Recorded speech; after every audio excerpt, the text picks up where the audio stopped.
asalaamaaleykum mbokku téléspectateurs yi ñu ngi leen di nuyu di leen sant di leen gërëm si seen teewaay fii si télévision nationale seen émission Covid 19 mbas mi nag moo teewaat tey encore ngir indi leen xibaar yi nga xam ne soxla ngeen ko si feebar bi nga xam ne mu ngi lëmbee àdduna muy Covid 19 comme ni ñu tàmmee nag bés bu nekk di ko tàmbale nag dañuy démarrer ak situation du jour mais balaa loolu da leen di présenter suñu ganu bés bi tey muy professeur Cheikh Sokhna di biologiste médical ñu leen waxtaan am waxtaan bu yaatu ak moom tey si émission bi nag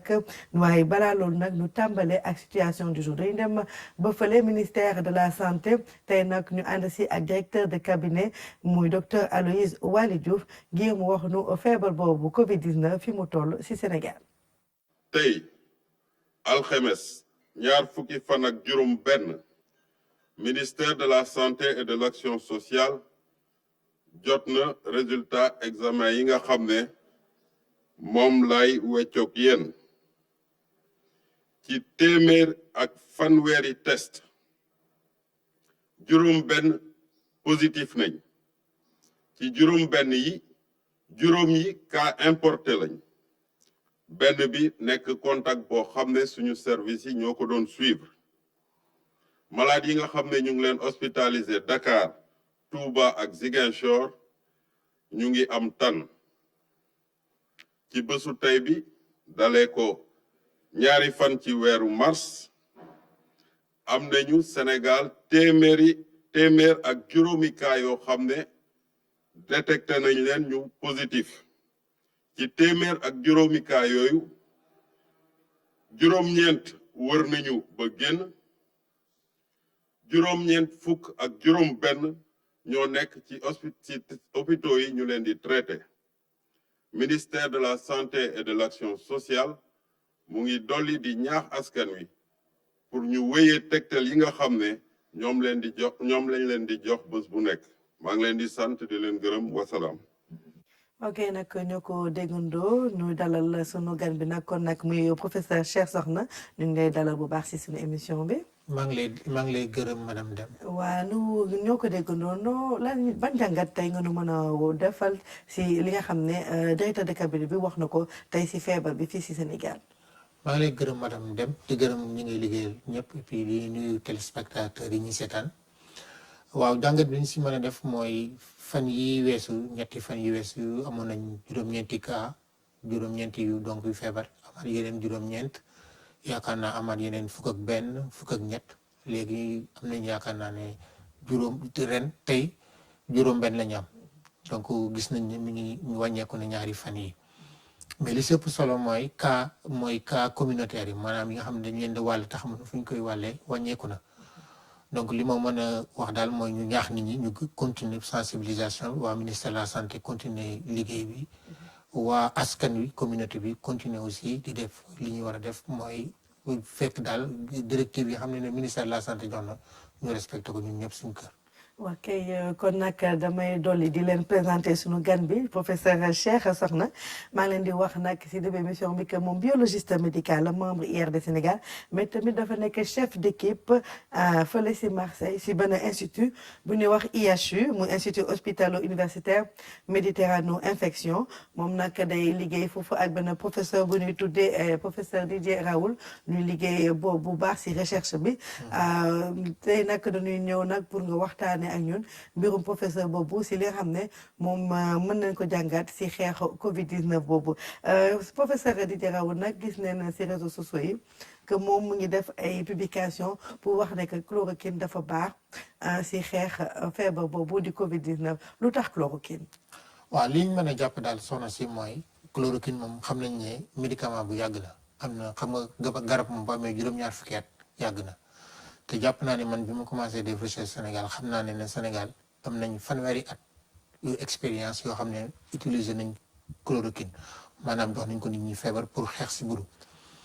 Afrique chloroquine moo nekkoon li ñuy wax première ligne de traitement mooy traitement bi ngay njëkk a joxe bu fekkee ne am baaxul nga jox beneen traitement donc liggéey nañ si bu baax li ma ñaareel bi li ma mën a wax mooy dañu gis ne ku mel ni par exemple Didier Raoult liggéey na si ay yeneen feebar yoo xam ne li tubaab di wax ay bactéries intracellulaires maanaam doomu jàngoro yoo xam ne la jege nañ doomu jàngoro bi joxe fi mu toll feebar bi wala feebaru sida te biñ ko utiliser ñoom biñ ko jëfandikoo jox ko ay malade di jërawut ba mujjee waxtaan moom nee na ma jox na ko 4000 malade mooy ñeenti junni ay ñu feebar ñoo xam ne ni ñoom ñëpp macha allah wér nañ lim si am ay échec thérapeutique maanaam lim si am ay lim échoué daal bëriwut. après bi affaire coronavirus bi commencé benn équipe chinoise boo xam ne am na benn borom xam-xam bu tudd professeur Zhong moo ko dirigé testé ko jël chloroquine boobu testé ko si ay téeméeri malade mais moom tamit wax na ne garab bi baaxoon na si pour ñi nga xam ne amoon nañ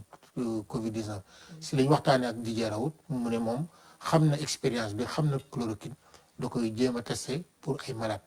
si bindee benn protocole yóbbu ko ministère de la santé bu Sénégal bu France ak comité d'éthique bu France ñu accepté ko. maa ngi fàttali nit ñi tamit aussi que tubaab yi njëkk a am coronavirus foofu suñu institut bi foofu lañ leen doon faje donc si foofu la jëlee faj leen xool leen moo tax mu yaakaar ne ñu gis ne bi leen fajee aussi faj bi baax na moo tax mu jàpp ne moom chloroquine lu mën a faj coronavirus la. waaw moom kon chloroquine bi du coronavirus bi rek moo tax mu si liggéey si yàgg na si liggéey. yàgg na si liggéey parce que nee na ma faj na si ay feebar doomu jàngoro yu bëree bëri yàgg na si liggéey xam na ko moo tax sax léeg-léeg si réseaux sociaux yi boo ko déggee mu ne kenn gënu koo xam chloroquine si àddina bi parce que faj na si lu mat ay 4 junni doomu aadama. waaw tamit yeneen li xam ne ni ñu koy wax tamit mooy d'accord xëy na chloroquine baax na ndax comme ni nga ko waxee xëy na fi Afrique ni nga ko doon utiliser si yeneen feebar mais ñuy wax ne que nen moytu parce que mën na indi effet secondaire déjà effet secondaire mamtul na ko tuuti si wolof. waaw mooy yaakaar naa ne effet secondaire mën nañu wax ne loo xam ne jeexit bu bon la si garab bi maanaam nga jël benn garab pour faj soj après sa bopp di metti wala nga am biir buy daw loolu ñu tuddee effet secondaire léegi effet secondaire yooyu nag OMS organisation mondiale de la santé ak ñiy liggéey si essai clinique dañ ko def ay pàcc am na effet secondaire mineur mooy effet secondaire yoo xam ne bu garab gi jeexee mu dem dul indi dara am na effet secondaire yoo xam ne sa pronostic vital mën na si maanaam il faut ñu sauver la bala ngaa dee. chloroquine nag bi nga commencé utiliser maa ngi fàttaliku maa ngi leen di wax ne chloroquine africain yaakaar naa bu ñu doon xayma ñaata lañ naan si chloroquine mën a nga yow ak ñeneen ñi bu ñu nekkee ay xale xam naa ne ay milliards yi comprimé te yaakaar naa ne li mu def si ay effets secondaires yi grave par rapport liñ si faj yaakaar naa bénéfice yi foofu la paie moo tax maintenant nag amul benn médicament bu am risque zéro amul benn médicament li ma jàpp daal mooy chloroquine li tax ñu bàyyi woon ko Afrique mooy da doon faj sibbiru ñu dem ba si biir mënatu ko faj moom la tubaab di wax résistance moo tax ñu éliminer ko mais yaakaaruma ne ay effets secondaires yu grave moo tax ñu éliminer ko si Afrique. waaw chloroquine moom naka lay xeexee ak doomu jàngoro bi. xam nga coronavirus benn feebar la bu xaw a niroog doomu jàngoro bi koy joxe dafa niroog doomu jàngoro sida waxuma nag parce que nit ñi dañuy wax naan dafa jege déedéet dama bëgg a wax ne même famille bi lañ virus lañ tudd ay doomu jàngoro yu tubaab tuddee virus mais dañoo tuuti lool idée bi maanaam xalaat bi pour nit ñi ñu fajeen chloroquine mooy comme ni ñu def si sida bi ñu koy traité amuñu vaccin dañ ne charge virale mooy doomu jàngoro bi li mu fay baree li muy baree si biir sa yaram boo ko wàññee mën naa am kooku du feebarati immunité am dina yokku maanaam soldats yi nga xam ne ñoo koy xeexal dina yokku ba pare du mën a wàllaate donc mooy li tubaab di wax diminuer la charge virale donc si concept boobu la gars yi lañ jël ne chloroquine kat mën na wàññi charge virale yi parce que dina tax doomu jàngoro bi du mën a dugg si suñu cellules yi def réplication mooy di jur pour bari pour faagagal suñu organisme donc loolu moo tax si concept boobu lañ dem moo tax ñu gis ne effectivement bu ko Didier Raoult defee bi mu ko defee si ay patients maanaam ñu feebar gis nañ ne si juróom-benneelu fan bi ñu jël garab bi am na ñoo xam ne amatuñu charge virale moo tax sax am na ñoo xam ne ñi ko dese woon di am mu defaat beneen protocole pour bëgg ñu yokkaat si beneen garab. waaw balaa nu gën a xuus si waxtaan bi dañuy demaat si émission bi am beneen rubrique bu ñuy tuddee reportage du jour tey dañuy xaw a doxantu biir Ndakaaru ak ministre du commerce ngir xool la nga xam ne Sénégal mu ngi koy def ak li nga xam ne mooy population commerçant yëpp ngir mën a jàppale population bi si lépp la nga xam ne motuwaay yi nga xam ne war nañ ko mën a am si mbirum Covid 19 boobu nu dem léegi ak reportage yu Anaïs Niagnamane. jàngoroy coronavirus soxal lool ministère du commerce ba tax mu dem nemmeeku bërëbu jaaykat yi ngir gisal boppam ndax marché bi am na produit yu doy am déet. li ma fa gis dal na sama xel ndax gis naa ni grande surface yi liñ fi fekk ci ay produits vraiment doy na te wax nañ ma ni am nañ ay stock yu bari yoo xamante ne ñu ngi ci seen i magasin donc di wax consommateurs yi nii amul benn tiitange bu ñu war a am. donc marché bi approvisionné nañ ko bu baax a baax état def na lépp ba nga xamante ne kenn du am problème ci wàllum dundin ba pare li nga fiy gis ci grande surface yi moom ngay fekk ci marché yi donc amul benn inquiétude bu ñu war a am. ci bërëbu jaaykat yépp ñi fay yëngu jël nañu seeni matuwaay ngir kaaraange ak set gu doy. ci wàllum hygiène tamit seetlu naa ni grande surface yi ñu visité yépp balaa ngaa dugg dinañu la jox gel. Antiseptique boo xamante ne di nga nettoyer say loxo mais aussi gis naa ni respecté nañu def nañu ay marquage pour distance réglementaire yi gis naa ni tamit am na sax ay vitres yu ñu def ci caissières yi pour que ñu bañ a nekk en contact ak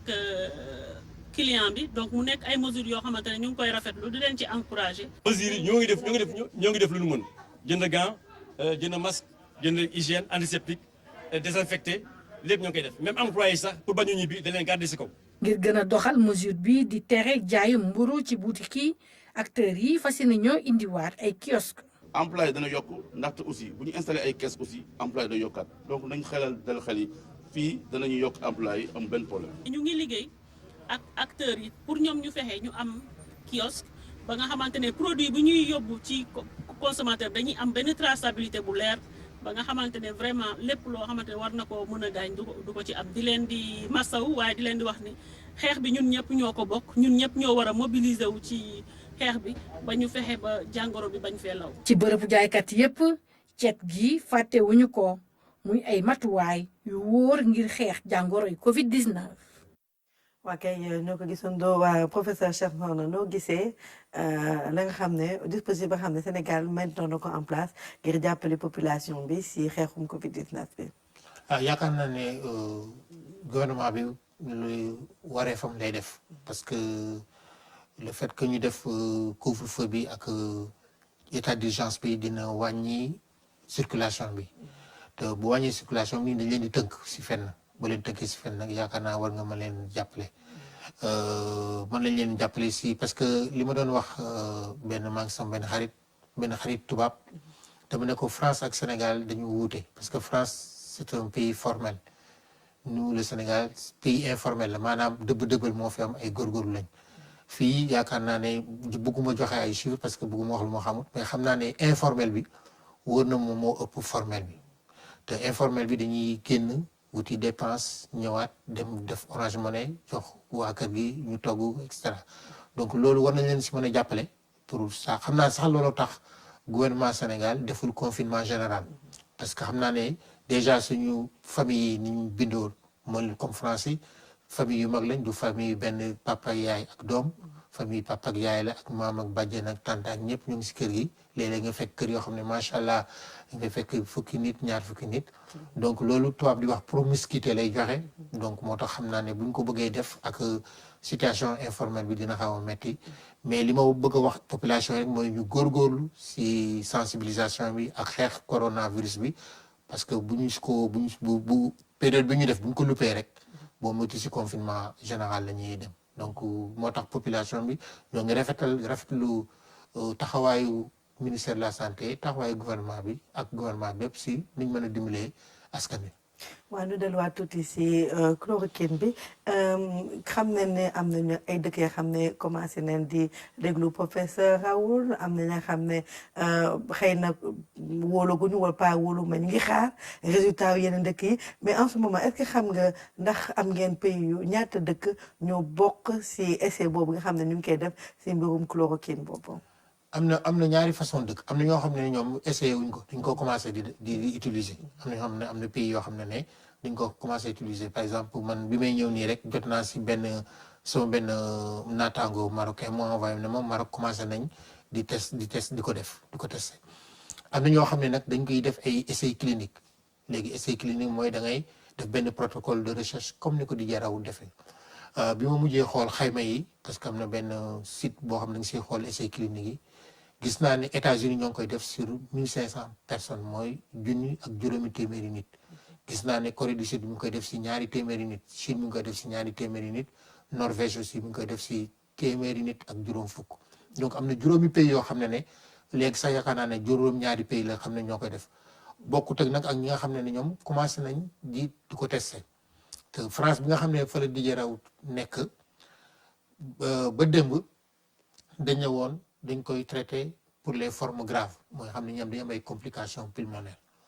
ba tax sax loolu taxoon di yarawut daal di démissionné sax si commission scientifique boobu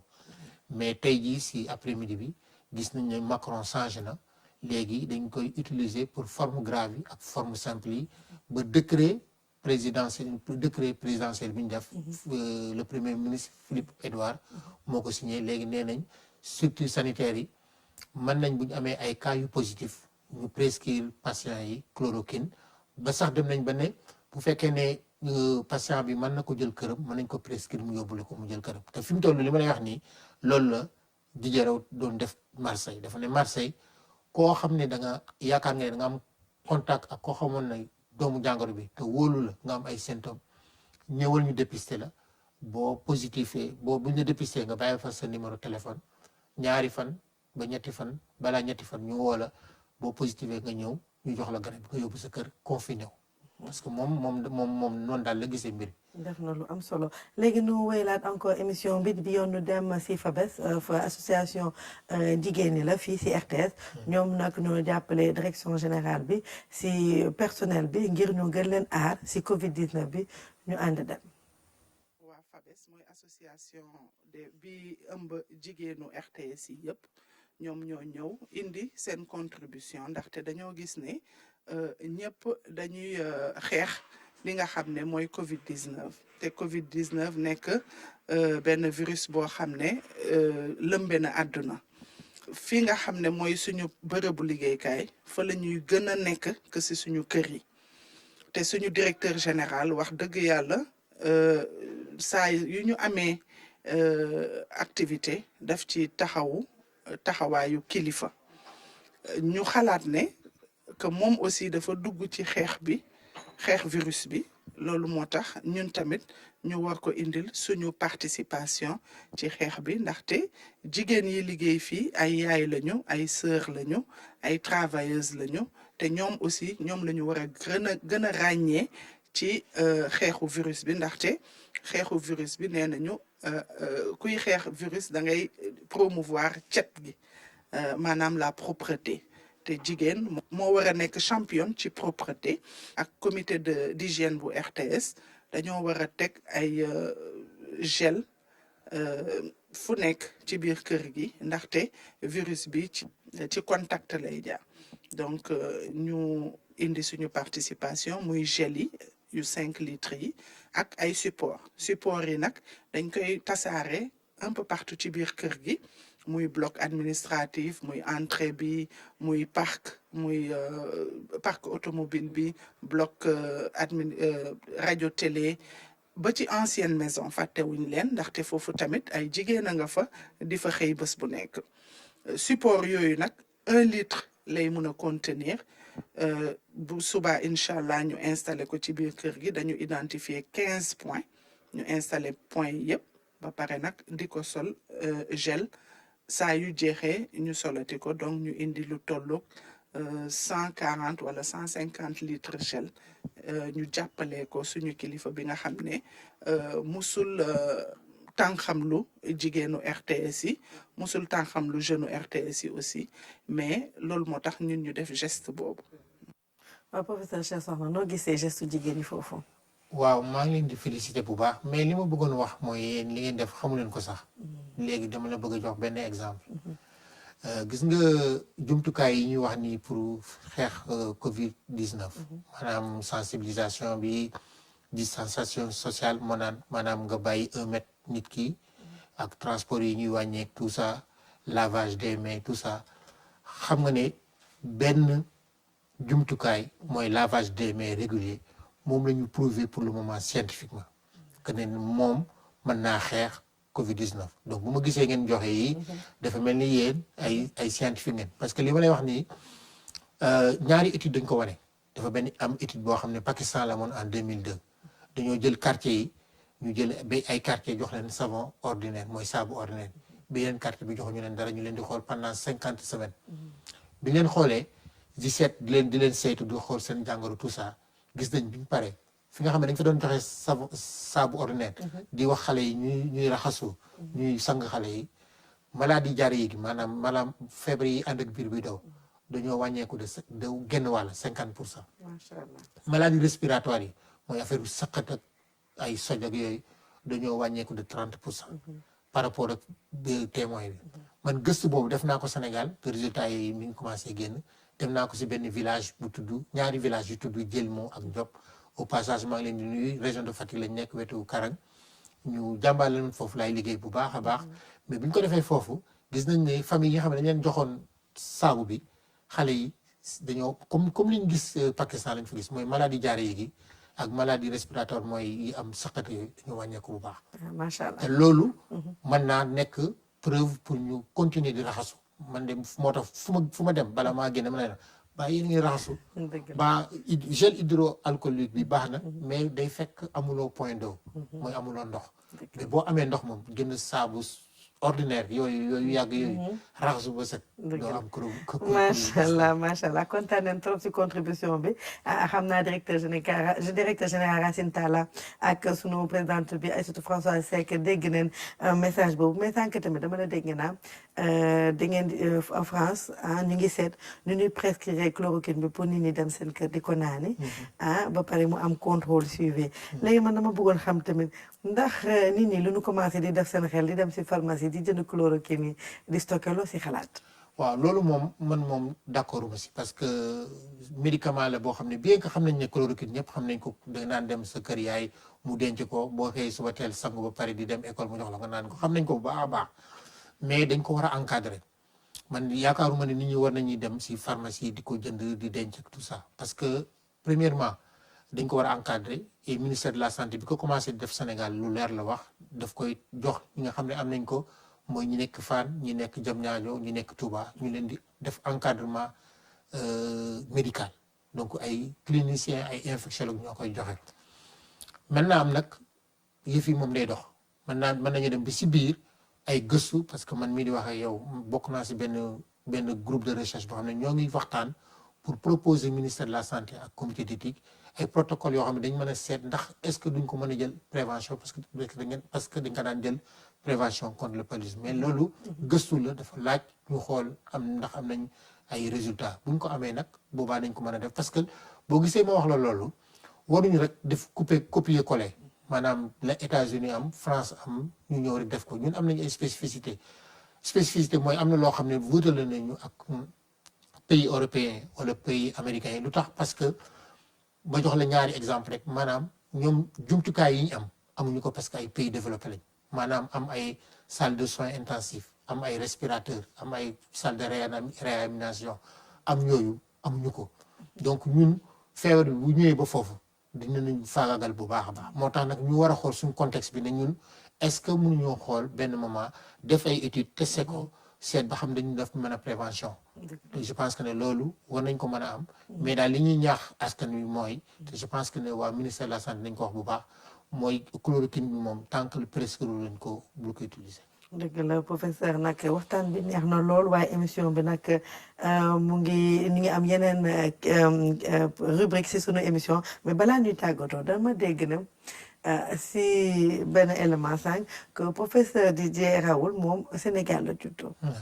loolu am na. Sénégal la juddoo 13 mars 1952. boo xamee hôpital principal en face di nga gis benn bâtiment bu njëkk Orona lañ si daan bind. benn institut la woon buy xeex affaire malnutrition. papam moom moo créé loolu. donc papam médecin la woon yaayam infirmière la foofu lu juddoo mi ma ne chaque fois moom bu may waxtaan ak moom danaan ma tu n'es pas plus sénégalais que moi parce que je connais Anse Bernard plage Anse Bernard. bon mu ne ma woy hôpital principal la juddoo. moo tax Sénégal bi ñu maa ngi moom man maa ngi moom depuis 2008 ñoo ngi liggéey. donc depuis 2008 day ñëw Sénégal depuis 2008 di liggéey ak ñun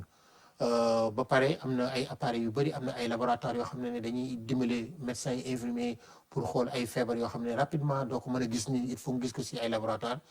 am na aussi benn appareil bu tudd Malditof boo xam ne moom moo ko installé hôpital principal bi moo ko wax def ne ma non hôpital principal laa koy installé parce que fa laa juddoo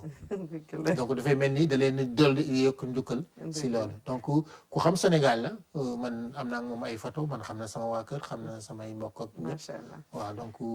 et puis am na si Sénégal ñoo xam ne xam nañ ko parce que par exemple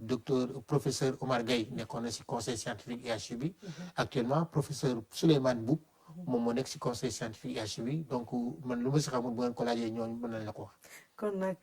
jërëjëf yow est-ce que nu balaa ñuy tàggatoo ndax am nga la nga xam ne war nga ko dénk population yi tey si Covid 19 bi. man daal sensibilisation laa leen mën a wax maanaam nañ fexe daal di raxasu di dem si marché yi aussi nañ am ay heure d'ouverture marché yi dafa am ay heure d'ouverture ak ñu fexe ba jumtukaay yi nga xam ne ministère de la santé joxe na ko ñu koy def mooy li ñu doon wax lavage des mains transport en commun yi ba pare lenn aussi mën naa ko wax mooy mag ñi si dëkk si suñu biir kër yi xam nga dañu confiné mais dañ leen aussi ñoom defal benn confinement spécifique di leen jàppale di leen xool seen wér-gu-yaram parce que moom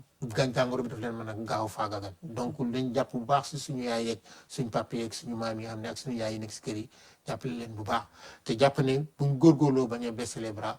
mën nañ jàpp ne feebar bi dañ ko daal.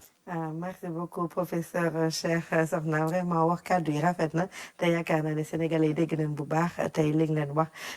leen def nag lu dul dellu léegi si émission bi continuer émission bi mais bi yoon ñu dem sa allo diaspora nag benn rubrique ba nga xam ne su naataango Oumou Kalsoum Samb moo ñu koy defal bés bu nekk day dem fële si chapiteau bi am ay nit yoo xam ne day jokkoo ak ñoom ñu nekk bitim réew ngir indil population yi la nga xam ne information yi xam ne dañ koy soxla si bitim réew xëy na tamit sax seet sunu naataango yi sunu mbokk sénégalais yi nekk bitim réew ndax ñu ngi si jàmm ndax am na ku si amul ku si amul ak naka la ñuy dundee mesures yi xam ne ñu ngi koy jël foofu si bitim réew kon nag Oumou Kalsoum Sall nu ñëw si yow léegi na nga def. Ramata maa ngi lay nuyu di nuyu mbokku téléspectateur yëpp. te loolu indil. waa Ramata tey nag ci suñu rubrique allo diaspora dinañu dem rek ba ca réewu Espagne xam ngeen nag Espagne fu mu toll nii feebar ba dugg na fa bu baax a baax te situation bi mu mel ni saa yu ñu xëyee rek day gën a rek metti ci réewu Espagne rawatina nag ci ñi nga xam ne ni ñoo ngi fay faatu ak it nombre de cas bi nga xam ne ni am nañ ko tey jile. mu di nag situation bu doy waar loolu tax rek ñu fas yéene waxtaan ak ki nga xam ne ni moo di son excellence Mariam Sy di ambassadeur Sénégal bu toog foofu ca réewu Espagne donc excellence maa ngi lay nuyu bu baax. maa ngi lay tudd. alors excellence ñu bëggoon a xam rek situation bi foofu ca Espagne lan la ndax xam nañ ni nag feebar ba dugg na fa bu baax. waaw fii ci Espagne situation bi fu ñu toll nii dafa critique parce que virus bi ni mu fi propagé woo dafa gaaw trop boo seetee ci 2 semaines rek on est passé de 1200 cas ba fu mu ne nii tey ñu nekk ci 56 000 cas ci loolu mu am ci ñeenti junni nit yoo xam ni ñàkk nañ ci seen bakkan. donc loolu moo tax fu mu ne nii gouvernement bi dafa jël ay mesures yu sévères pour que nit ñi toog seen kër bañ a dem liggéeyiti di toog di liggéey à partir des génn bi ñu ngi autorisé rek koo xam ni da nga war a génn pour wut loo lekk wala nga génn pour dem pharmacie bu weesoo loolu génn bi day nekk xëy na liggéey boo xam ne mënoo ko def kër ga comme le personnel médical wala tamit ñun ñi ci ambassade yi ñu ñuy permettre ñuy def may déplacement yu très limité mais li ci ëpp dañuy wax nit ñi dañu toog seen kër yi pour mën a contenir propagation bi. d'accord xam nañ ni nag Espagne réew la boo xam ne tamit la fa nekk ci doomu Sénégal takku na lool macha allah ñu bëggoon xam rek seen nekkin foofu tamit ci jamono yi lan la ndax xel mën na dal ci ñoom. waaw dëgg la fii sénégalais yi fi nekk yi dañoo bëri te boo xoolee ñi ci ëpp ñu ngi Catalunya te Madrid moo ëpp cas de contamination Catalunya moo ci topp Catalunya moom mooy région wu Barcelone bi. waaye ñoom ñëpp ñun xaaruñu ba gouvernement espagnol sax jël ay mesures ñun fin février rek mun naa wax ni précisément le 28 février ci la consulat général génnee premier communiqué bu mu adressé sénégalais yi nekk Espagne boobu ñu ngi woon fii ci 25 cas. ci communiqué bi dañ leen a xamal ni que feebar bi dugg na ci réew mi léegi nag nañuy suivre recommandation yu gouvernement espagnol yi di joxe à la lettre. bu ñu leen nee nañu toog ñoom ñëpp nañu toog seen kër yi parce que loolu moo leen di aar loolu mooy aar seen njaboot. ci ginnaaw gi nag yëg nañu que quand même xam nga rek am na quelques sénégalais yu xawoon a défier loolu ndax il nous est revenu que lundi passé am na ci ñett ci ñoom ñoo xam ne arrêté nañ leen Almeria parce que dañoo nanguwul woon toog seen kër yi police actuellement ñu ngi leen jàpp mais consulat bi mu ngi waxtaan ak ñoom di leen suivre xam naa ni ci léegi ñu libéré leen. mais généralement chaque semaine daal na ngi jàpp ni consulat bi ñu ngi wax ak l'ensemble des présidents d'association ak daayira yu nekk Espagne ci communiqué yi ñu leen doon def yi ñu ngi leen di wax cas bu mun a am nañ ñu ko rapporter muy cas de contamination comme cas de décès te alhamdulilah ba tey nii may wax ak yéen amul kenn ci ñoom koo xam ni rapporté nañu ko ku am bi am na nag ci catégorie sénégalaise ñi jaay mooy ñi ñuy wax les manteros li ñuy am yëpp presque ci revenu ci jaay bi lañ koy jëlee. léegi nag xam nga buñ la ni na nga toog sa kër génnatoo jaayatoo dina xaw a métti mais ñooñu tamit li ma bëgg a rassurer nit ñi mooy nañu xam ni au niveau de l'Espagne am na fii ay ONG ak ay association yoo xam ni ñu ngi jokkoog ñëpp di leen wax ku soxla ndimbal nan ngay jaar ba nga jot ci ndimbal boobu te ndimbal boobu nag amul am nga këyit amul amoo këyit. d'accord. alors excellence ci jamono yii nag nga xam ne ni kon dafa mel ni confinement moo fa am yéen ci ambassade bi seen service nan lay demee. waaw ñun ci ambassade bi suñ muy ambassade bi muy consulat bi yëpp confinement bi yàqul dara ci suñu liggéey. parce que sànq maa ngi la naan gouvernement espagnol limité na mouvement population yi mais bu dee liggéey moo la yëkkati c'est surtout ambassade yi dafa am benn flexibilité bu ci am. léegi ñun fu mu ne nii consulat ba am na benn permanence bu fa am boo xam ni chaque jour vice consul ba ma nga fa cas d'urgence yi nga xam ni dañ ko war a traiter surtout pour diaspora bi ñu ngi koy traiter amul dara li ci taxaw. pour éviter ñoom aussi ñu leen di mettre en kii ñu leen di exposer ci feebar bi li ñu def mooy saa yi bu ñu waree déplacer wu dem ci consulat bi dañ leen wax nañu envoyer message. am na ay adresse email yu ñu leen jox. am na tamit ay numéro de téléphone pour que ñooñu mën a xam apprécier nature li ñu soxla mun leen a fixer rendez-vous pour ñu ñëw pour ñu defal leen kayit bi ñu soxla te ci loolu maa ngi rafetlu vraiment mesures yi président Macky Sall jël keroog lundi am na fonds bu mu mettre en place fonds de riposte et de solidarité contre le coronavirus mooy force Covid 19 boobu bi nga xam ne nee na ci diaspora bi am na ci dinañ leen jël encore waaw léegi loolu nag dafa am solo mais pour diaspora bi mun ci profiter il faut aussi ñoom ñu ñuy rapporter lii xew ci seeni biir kër yi. d'accord alors excellence maa ngi lay gërëm bu baax vraiment leer na ci bopp yi te tamit xel gën na dal ci ni foofu ci Espagne amul benn doomu Sénégal boo xam ne nii rek feebar bi dal na la defe naa loolu aussi information bu am solo la ngir rek dalal xelu njaboot yi fi nekk. waaw jërëjëf maa ngi lay remercier aussi ci opportunité bu mu ñu jox. pour ñu mën a communiquer ak waa Sénégal mën a communiquer aussi ak ñi nekk fii Espagne. te ñu ngi wax ni tamit ñu ngi ñaanal Sénégal yëpp ndax ñu ngi suivre situation bi foofu ñu ngi leen di ñaanal ñoom tamit yàlla na feebar bi bañ a propagé wu fii ni mu fi gaawee yàlla bu ko yàlla def foofu yàlla na koy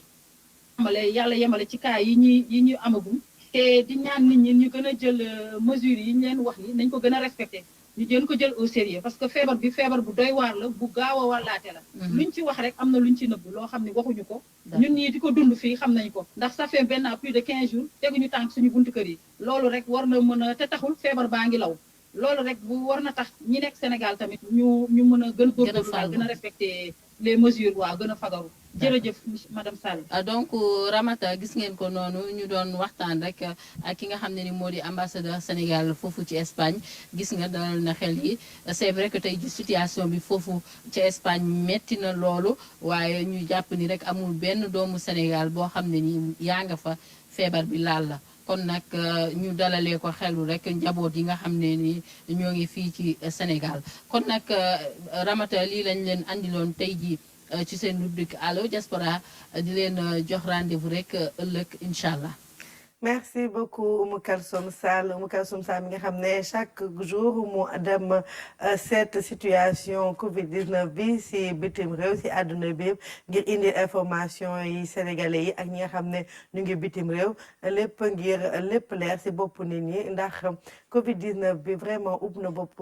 nit ñëpp si àdduna gi ñu ngi lay gërëm di la sant bu baax nag di fàttali ni que tey Oumou Kalsoum Sall fële sa Espagne loolu yóbbu woon tey nag ñu ngi teewaat encore ak sunu naataango di Adjaratou Fatou Sakho avec beaucoup de plaisir ñu koy recevoir encore sur ce plateau xam ngeen ne heure bi moom maag moom si émission bi ñooy nekk di jokkoo ngir waxtaan ak yéen li nga xam ne mooy feebar Covid-19 bi mu wax leen àdduna bi Afrique ak même sunu réew fan la feebar bi toll ak évolution ma Adjaratou Fatou na ngeen def ñu ngi lay dalal. Ramata maa ngi si jàmm j'espère aussi que sénégalais yi ñu ngi si jàmm ñu leen di nuyu seen tur ak seen sant di kontaan di àndaat ak yéen ci wax leen naka la feebar bi nga xamante bi moom moo lëmbee askan wi di mbas mi di Covid-19 noonu lay évoluer ci àdduna bi tey dafa gën a yokk encore nit ñi jaaxle nañu parce que xamuñu sax virus bi fan lay jaar bay lux-luxi rek di dugg nii si biir askan bi parce que boo xoolee nii tey àgg nañ si juróomi téeméeri junni ak ñaar fukk ak benn si àdduna bi xam naa 1 million yi moom ca la ñu jëm parce que taxawagul gis nañu tey li ngeen di waxtaane sànq peut-être traitement buy freiner tuuti mais gisaguñu garab bu exact boo xamante bi dina ko faj wala vaccin boo xam ne mun na ko prévenir te comme lawaay bi xas na dem si àdduna si fi mu nekk moom téye ko jafe na lool et problème mu dëkk yëpp mooy naka la ñuy jëlee en charge les cas compliqués ak ñi nga xamante bi ñoom ñoo am feebar bi parce que bu jéggee dayo rek comme li professeur wax sànq suñu réew yi surtout ñun fii ci Afrique rawatina Sénégal ak yi ñu wër amuñu les moyens pour li dal ay Italie ñu mun ko endiguer sax si 1/3 donc il faut ñu gën a farlu bu baax a baax situation bi tey moom moo am si àdduna si bu ñu xoolee nombre de décès bi àgg na si ñaar fukki junni ak ñett yu teg donc mi ngi gën a law di dem rek taxawul fenn dëkk yëpp boo demee tey boo xoolee comme niñ ko wax a gisee léegi ci situation par pays fu ci nekk feebar bi dafa gën a law tey Fadel si tu permets ñu dem ci situation bi waa di ma leen doon wax sànq moom la ñu ñëw fii peut-être li ci dooleeku te comme information moom mooy les nouveaux cas tey toll nañ ci juróom benn téeméeri junni ak juróom benn yu teg encore donc c'est la catastrophe lii dafa gën a yokk par rapport ak chiffres yi nga xamante bi moom la ñu amoon démb ci wàllu yokku bi donc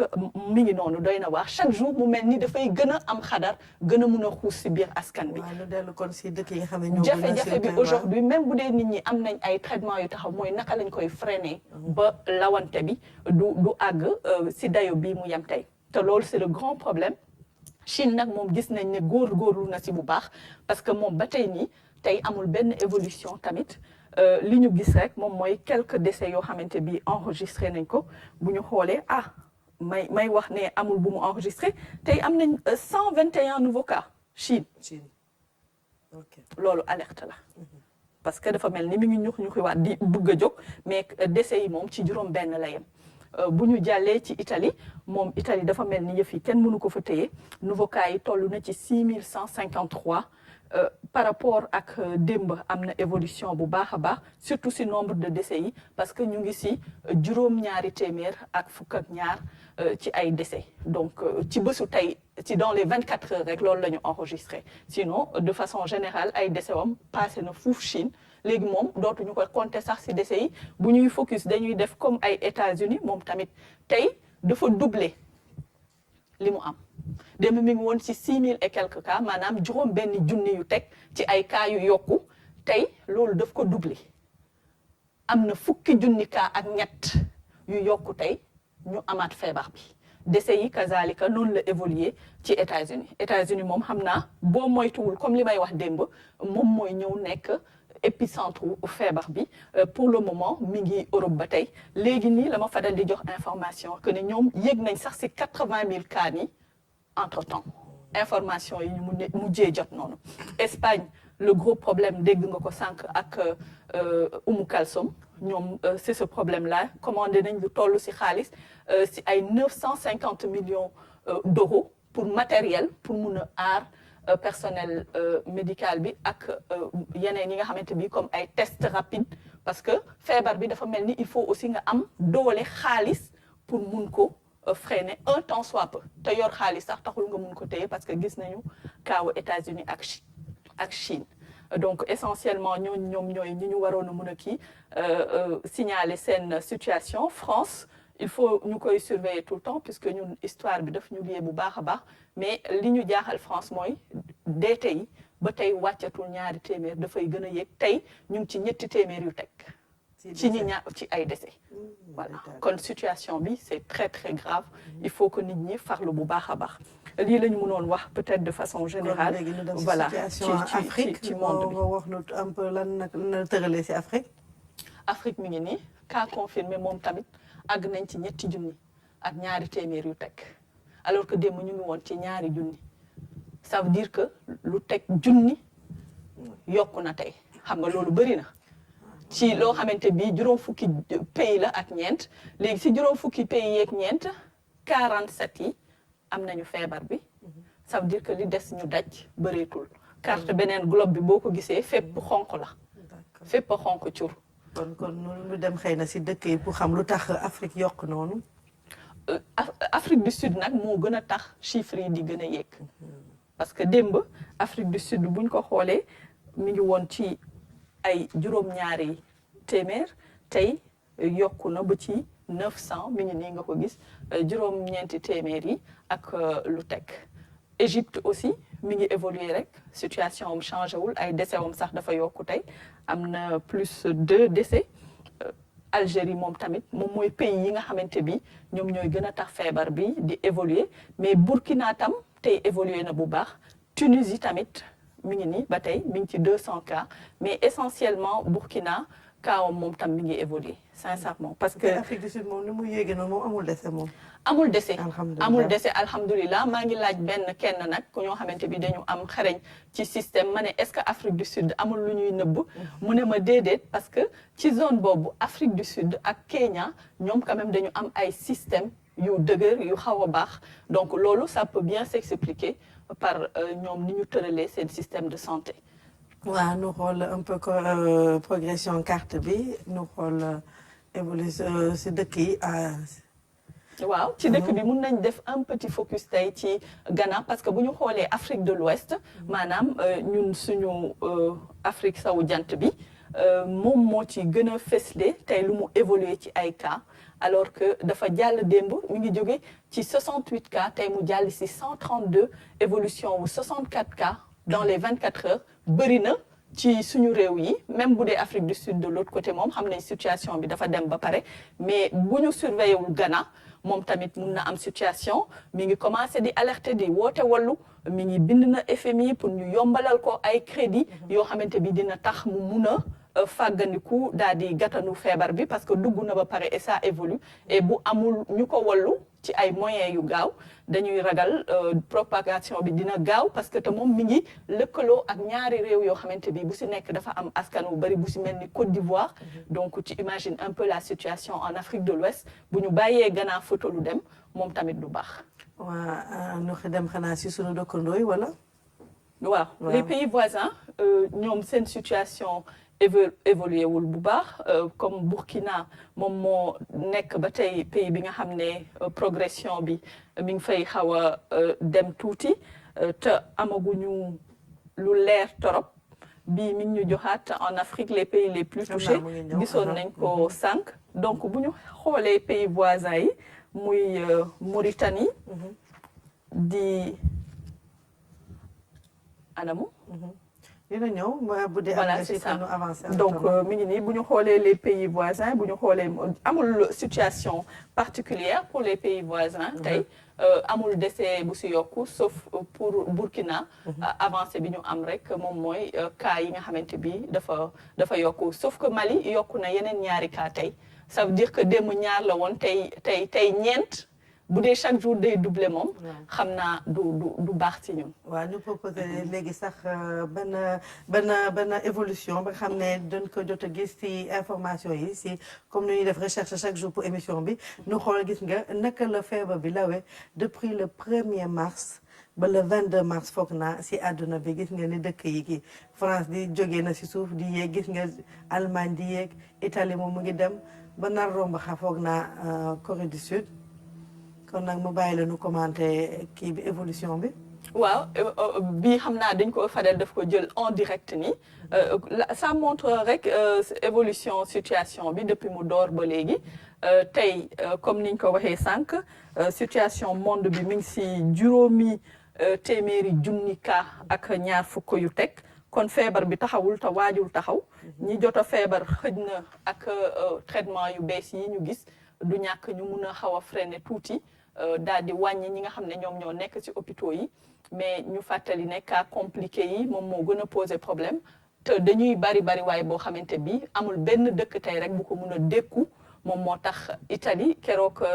seen premier ministre mi ngi def déclaration naan ñun fi mu ne def nañ suñu kéemtalaayu kantan lépp lu ñu mënoon def nañ ko li ci des dañ koy bàyyee ak yàlla effectivement yàlla moo fi jiitu moo fi nekk te moo fiy mujj mais il faut aussi ku nekk farlu ci sa bopp ba nga xamante bii li dal di yeneen dëkk yi te nga xam ne ñoo ñu ëpp doole fuuf duñu dal te loolu li koy def moom mooy ñu góorgóorlu bu baax ci li nga xam ne moom mooy digle yi encore une fois duñu tàyyi di ko wax. kon nag léegi ñu dem ci conseil pratique yi tey lan nga lu indi. waaw conseil pratique yi comme digle yi. nit ki ràññee feebar bi dafay am solo wala mu xam ni nga xamante bi ay signes yi nga xam ne bu ko gisee ci boppam rek xelam war naa ñaaw mu jàpp ne xëj na man kat war naa développer feebar bi mu jël ay matuwaay pour aar ñi ko wër mais aussi teel a signaler boppam pour nga xamante bi dinañ ko mun a jël ci pour mun a gaaw fàggandiku ba nga xamante bi yëf yi du law mbala du ko lor. booy xool nag gis nga ci symptômes yi biñ ci njëkk a wax dañ ne da ngay mel ni sa bakkan dafay xelli. nga am tuuti sa baat di metti nga boole ci sëqët su wow ak tàngooru yaram ak aussi nga am parfois difficulté respiratoire mooy gi nogi ngay faral di fatt boobu bu duggee nag moo di ne feebar bi mi ngi lay commencer gagner donc yii nga xamante bi dafa xaw a niroo grippe parfois buñ ko gisee da nga naan grippe la rek dafay passer mais dafay laaj ngay surveiller sa bopp ci sa température saa yoo ko gisee wala nga gis ko ki nga xamante bi moom nga nekkal ba pare nag jokkoo ak service yi nga xam ne moom la ñuy joxe numéro boobu tout le temps di 800 00 50 50 pour ñu mun la jox ay tegtal wax la looy def wala naka nga mun a fàggoo ba nga xamante bi ñi nga xam ne moom nga dëkkal doo leen wàll feebar bi donc c'est bon ñu xàmmee ko bu baax mais am na yeneen signes ñu ci dolli tey nee nañ ci ñaari téeméeri cas ak yu teg yow ñu def expérience dañu gis ne ñoom feebar bi ni mu dikkee ci ñoom daf leen def biir bu daw wala ay ñux ci biir bi en tout cas jàpp na seen biir tey ci France jàpp nañ aussi ne même de France ke sax yeneen dëkk ne am na ñoo xamante bi daf leen di dikkee dootul saf dara seen gémmiñ aussi dootuñu mun a noyyi dara benn xet dootu leen xeeñ. loolu la ñu wax donc ça veut dire que lii kenn xamul fu mu jëm ak fu mu yem parce que chaque jour mu mel ni day indi melokaan bu bees donc mu mel ni il faut ñu farlu ci bu baax a baax. donc signes yooyu ñu fi jot a wax ku ko nemmeeku ci sa bopp da ngay woote ci numéro yooyu wala boog nga aaru. takk say masque raxasu ba set après signaler wu sa médecin wala nga dem ci centre moom dañ koy bañ parce que nee nañ boo jógee sa kër diggante bi ngay àgg fa nga jëm ak boo àggee ca centre ba moom moytuwul mun nga wàll ñu baree bari xëy na ministère bi dinañ ñëwaat ci ay protocole yoo xamante bi dinañ ko digal nit ñi ku feebar wala nga yëg signes yi naka exactement nga war a def mais pour l'instant mooy nga woote ak bàyyi bu baax a baax xel ci signes yooyu. waaw numéro boobu nga wax nag moo si am solo muy 800 00 50 50 foofu la ngay waxee sa jàngoro sa problème bu la nee toog sa kër ga dinañ fa ñëw bu ñu xoolee nag jëkk la consulter si téléphone bi bu dee dara amul dañ lay bàyyi dañ lay wax mu nga dem si poste de santé. ñu dem léegi nag si coronews nag tey loolu njëkk indi la si coronews yi. waaw coronews mooy comme li ñuy wax sànq feebar bi dafa bëri melokaan xam nga dañ doon wax naan xale du ko faagaagal du ko sonal mais gis nañ ne tey France am na benn xale bu jigéen bu am fukki at ak juróom benn tey professeurs yi scientifique yi ñëpp a jaaxle lu tax feebar bi rey ku toll noonu parce que dañ ne warul mun a fay ko faagaagal wala rey ku toll si diggu ndawam te loolu la ñu gis tey xale bu jigéen boo xam ne amul woon beneen feebar boo xam ne moo ko gàllankooroon feebar bi rey ko loolu mooy news bi donc il faut ñu gën a farlu xamul mag xamul ndaw xamul borom barke xamul baadool. ban na coronews beneen nga nu indi bi yoon nag coronews bu OMS la doon indil tey. waaw OMS tey dañuy wax ci gants yi parce que gants yi tamit nit ñaa ngi koy takk fan yi